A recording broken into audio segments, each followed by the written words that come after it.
All right, so this is an Introduction to Contract Law, Module 26. Welcome back to Law for Accountants. So let's go ahead and begin. So what you're going to learn today is a little bit about the different types of contracts, and we're going to focus on mutual assent to the terms of the contract. And so that's offer and acceptance. You'll also learn a little bit about quasi-contract and some other basic things. So, all right, so types of contracts. So a contract can be identified in more than just one way. So a contract could be an express contract that's a bilateral contract, or an express contract that's a unilateral contract. You could have an implied contract that's a bilateral contract. So an express contract is one that is formed through language, either oral or written. An implied contract, you probably remember this from legal environment, but an implied contract is implied or deduced from the conduct of the parties. In other words, it exists because of your actions. So example, so if you go to see your tax accountant, for instance, that's an implied contract. Or if you go to a doctor's office, that's an implied contract. Sometimes courts look at a situation, and even if there is not a true contract, they will act as if there is. So a quasi-contract or an implied at-law contract is a legal fiction. A real contract does not exist. So a quasi-contract is applied, or the doctrine of quasi-contract is applied by the courts to avoid unjust enrichment. So you probably remember the house painter example that we went over in legal environment. So let's say that your neighbor has entered into a contract to have her house painted while she's away on vacation. And instead, the house painter shows up at your house by mistake. Your house needs a paint job, so you're really quiet, and you wait until he's finished painting the outside of your house, and when he knocks on the door, he realizes that he has painted the wrong house. Do you owe the house painter for the reasonable value of the paint job? And the answer is yes. In order to avoid unjust enrichment, the courts would apply the doctrine of quasi-contract. A contract may be a bilateral contract or a unilateral contract. So with a bilateral contract, both contracting parties make a promise in exchange for another promise. So I promise to convey my watch to you. In exchange, you promise to pay me $100. A unilateral contract, on the other hand, is where one side makes a promise in exchange for an action. And it's still a valid contract. So example would be this. I agree that I will pay you $500 if you walk the Camino de Santiago.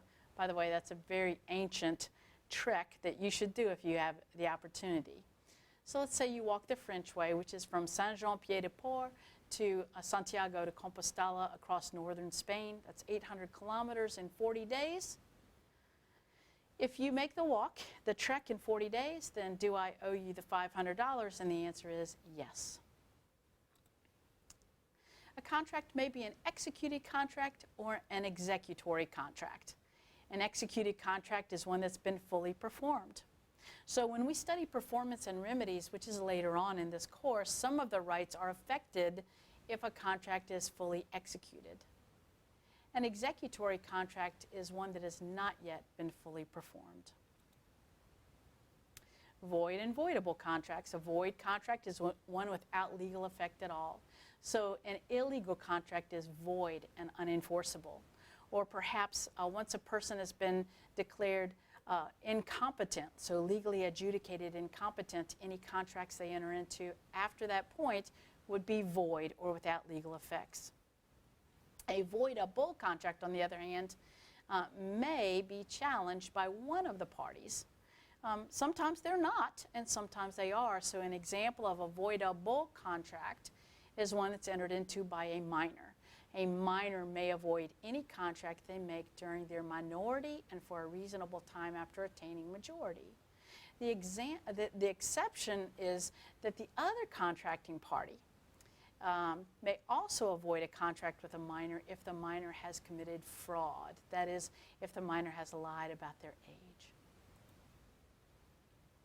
There's certain contracts we're going to find out in this class that are unenforceable. So you know the statute of frauds says that certain contracts have to be in writing in order to be enforceable. So this is just a quick preview. So for example, let's say I enter into an oral contract to buy a lot at Wintergreen Resort. This would be unenforceable because contracts for the sale of land have to be evidenced by writing to be enforceable. Just a little fun fact, up until about 20 years ago, all contracts for the sale of lots at Wintergreen were oral. Made me very nervous. Don't enter into an oral contract for the sale of real property. Formation of a contract. So let me make this a little bit bigger for you. So the parties to a contract, these are just some terms you need to remember. The offeror is the person making the offer. The offeree is the person to whom an offer is made. At common law, and we'll go over a question next class that requires you to know this, but at common law, all material terms of the contract had to be present. In other words, you had to state the name of the parties, the price, the time for performance, and the subject matter. Article 2 of the Uniform Commercial Code is kind of interesting because it supplies missing terms, and in a slide to follow this, I'll show you which terms it does provide. But just remember this, with Article 2, quantity must always be present. So the basic requirements to form a contract are offer, acceptance, consideration, and there must be no defenses to the validity of the contract. So here we go. So the authors define a contract as an agreement supported by consideration between two or more persons with competent capacity for a legal purpose. So offer, acceptance, consideration, and legality, which means legal capacity and legal purpose. An offer. So an offer expresses a willingness to enter into a contract. You don't have to have any magic legal words to constitute an offer. So again, at common law, all material terms of the contract had to be present. So you had to specify who are the parties, what's the price, when's the time for performance, what's the subject matter. Remember, the common law contract rules apply to contracts for employment, contracts for the sale of real property, and insurance contracts. Under Article 2, and remember Article 2 applies to the sale of goods, quantity must always be present. Of course, there are exceptions to the rule, always, right? So an output or requirements contract under Article 2 would be valid. So an output contract would be this: I agree to buy all of the widgets that you can manufacture this year for a penny apiece. Do we know exactly how many? Nope. Do we still have a valid contract? The answer is yes. A requirements contract would be this: I agree that I'm going to buy all of the widgets that I require this year from you for a penny apiece. Let me just point out one thing, that an invitation to negotiate, also known as an invitation seeking offers, is not an offer at all. So an ad in the newspaper or a sales circular is considered to be an invitation to negotiate. It's not an offer. Definite terms. So the terms of the offer have to be definite enough to be able to form the contract in the first place. So remember, common law contracts, you have to have the parties, the subject matter, the price, and the time for performance. Under Article 2, quantity is the only fatal flaw. So the missing terms can be provided by the code, and here are some examples of missing terms. Open price, and by the way, you do not have to remember code sections. Article 2, Section 305 would fill in the price. Open payment, Article 2, Section 310 would fill in the payment terms. Open place for delivery, Article 2, Section 308. Open time, Article 2, Section 309. So just so you know. Communication of the offer from the offeror to the offeree is a must. So unless you know that an offer exists, there's nothing for you to accept. An example would be a reward case, and we'll go over that example in just a minute. Termination of the offer. So plain old lapse of time would automatically terminate an offer. So if I make an offer to you and I tell you that you must accept by March the 1st, and you don't, on March the 2nd, the offer is terminated. Offers may also be terminated automatically, that is by operation of law. So death of either party prior to acceptance terminates the offer. Incapacity of either party would terminate the offer. If the subject matter of the contract is destroyed, the offer is terminated. Or if the proposed contract becomes illegal. So, for example, this really doesn't apply now, but over a decade ago in the United States, it was illegal to sell toys that have lead paint. And when lead paint was discovered on toys that had been made in China, all of the offers for the purchase and the sale of those toys were made null and void. In other words, they were terminated. Termination of an offer or revocation. An offeror may terminate an offer anytime prior to acceptance, and that is the general rule. So let me make this a little bit bigger for you to look at. And revocation of by the offeror, revocation is effective when it is received. So this is important when we talk about the mailbox rule. Lapse of time. An offer can also be revoked automatically at the end of a stated period, as I said earlier. So I offer to enter into a contract with you, and I tell you that you must accept by March the 1st. On March the 2nd, the offer is automatically terminated. There's an exception to the rule, and the exception we'll talk about again when we get to Article 2 of the UCC, but it's called a merchant's firm offer. So a merchant's firm offer is under Article 2. It's a written offer made by a merchant. And with a merchant's firm offer, it is irrevocable for the period of time stated in the offer. Of course, Article 2 of the UCC does not allow merchant's firm offers to last for more than 3 months. But this is an example of when the offeror would not be able to revoke an offer. Option contracts. So with an option contract, the offeree essentially gives consideration in exchange for the offeror's promise to keep the offer open for a stated period of time. And it may not be revoked before the stated period of time. So here's an example from your book. So on March the 1st, Madison offers to sell Potter a parcel of land for $50,000. Potter says, I need to think about it, and asks Madison if she will hold the offer open for him. Madison writes on a note that she will hold it open to Potter until March the 15th. But you know what? No consideration is exchanged. Madison doesn't get anything for it. This is not an option contract. So on March the 10th, another party, Bailey, offers Madison $60,000 for the same parcel of land, and she accepts it, and then she revokes the offer that she had made to Potter. Can she do that? Yes, absolutely she can.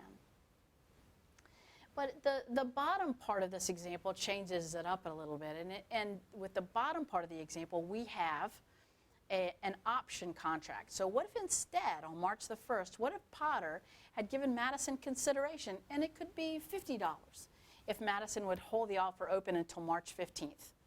Then Madison cannot revoke the offer until after March the 15th, so she would not have been able to sell the property to Bailey during that period of time. Rejection. You probably remember this, but just to refresh your memory, rejection of an offer revokes it. A rejection is effective when it's actually received, and you know what? A counteroffer is a form of rejection, so you need to be careful, and you need to remember that if you make a counteroffer, counteroffers revoke offers. I did want to point out one thing, that a mere inquiry is not a rejection. So what if you said, would you be willing to accept a lower price? So if you look in your book on page 172, you'll see this example. Madison offers to sell a parcel of land to Potter for $50,000, and Potter asks Madison, would you be willing to take less than $50,000? Is this a rejection of the offer? No, it's a mere inquiry. So Potter may still accept Madison's original offer to sell for $50,000. However, beware, what if instead Madison's original offer, after Madison's original offer, Potter had said, I'll give you $45,000 for the land. That would be a counteroffer, and it would have revoked Madison's original offer.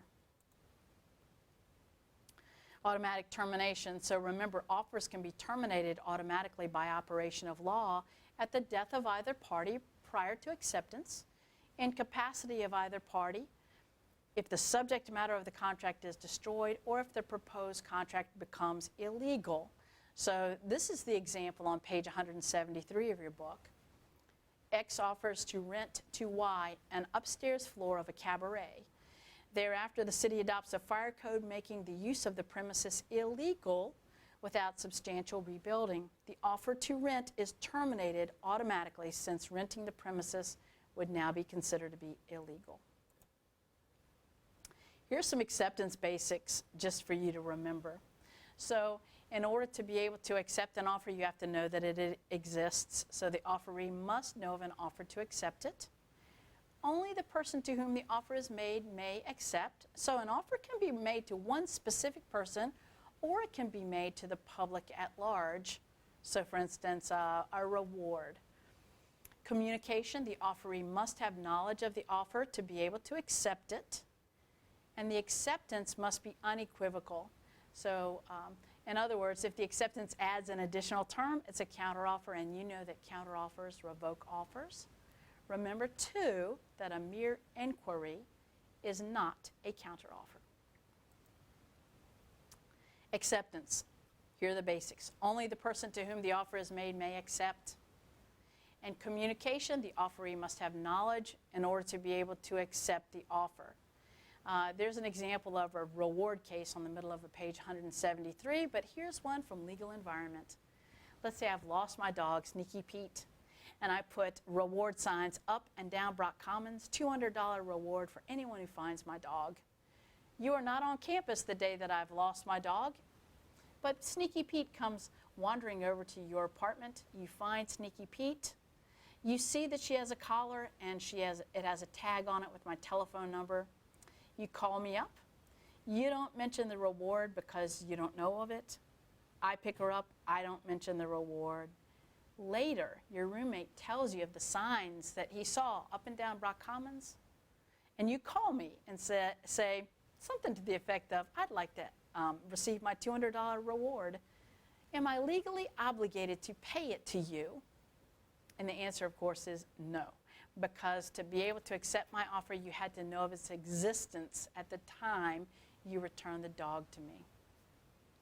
Ethically, would I give you the $200 reward? Absolutely. Legally, am I required to do so? The answer is no.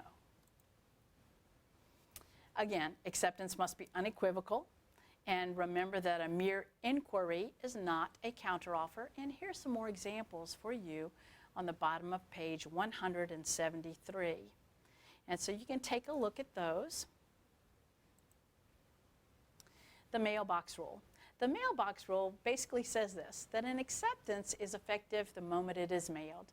So if the envelope is properly addressed and it has the proper postage on it, as soon as you put it through the mail chute, that's when the acceptance is effective. However, you need to remember this, there are some exceptions to the rule. So if there's a provision in the contract that changes the mailbox rule, then it's not effective. So let's say that the contract offer says this, that the acceptance is not effective until it's actually received. Or let's say that the offer specifies a specific method of acceptance, then you have to follow that method. So here's the example. The offeror mails a written offer stating that the mode of acceptance. The offeree mails the acceptance. The offeror, before receipt, calls the offeree to revoke the offer. The contract exists because the acceptance was effective when it was mailed, and the revocation came after, so it was too late. Mailbox rule continued. So let's make it a little bit bigger for you. So our wires, let's say emails or faxes, which is what this means, are emails an offer to E, asking her to accept by traditional mail. The acceptance is correctly mailed, but it never arrives. Is there a valid agreement? And the answer is absolutely yes. What if the offeror changed the rule by stating another rule in the offer? So in the bottom example, the offeror mails a written offer to the offeree stating that acceptance is valid only if it's received by the offeror within 10 days. So the offeree mails back the acceptance within 10 days, but it arrives on day 11. The acceptance has not occurred even though the offeree used the same method. What if there's an offer and then a revocation? So what if the offeror mails an offer followed by a revocation? Here's some examples from page 175. I also included those examples in your handouts. So the seller offers to sell land to a buyer for $20,000. The offer is mailed to the buyer. Later that same day, the seller changes his mind and mails a revocation to this offer. By the way, remember, revocations are not effective until they're actually received. When the buyer receives the offer, she mails her acceptance, and that's when we have a contract. The buyer receives the revocation the day after she mailed the acceptance. The seller and the buyer in this example have a valid contract because the acceptance was valid when it was sent, but the revocation isn't valid until it's actually received. Bottom example, use the same facts as above that the offer required acceptance by mail. The offeree uses a different method than mailed acceptance. If the buyer receives the revocation before the seller receives the acceptance, then there would be no contract. And then finally for today, auctions. At an auction, the bid is considered to be the offer. And the bid is accepted at the end of the auction when the auctioneer says sold to number 52. Auctions may be with reserve or without reserve. If an auction is without reserve, it means that the goods must be sold to the highest bidder. If an auction is with reserve, the goods, and it could include real property, the goods do not have to be sold. By the way, this is the default. So if you do not specify, then the default is that the auction is with reserve. So that's the end of today's class. And next class, I would like for you to finish Module 26. We will focus on consideration, and we will review questions 1 through 14. So please see Canvas. Under the announcements, you will see that you have been assigned a question, and you're to take the lead on the question you have been assigned. We will also go over 5 questions as a class. So take care, and I will see you at the next class.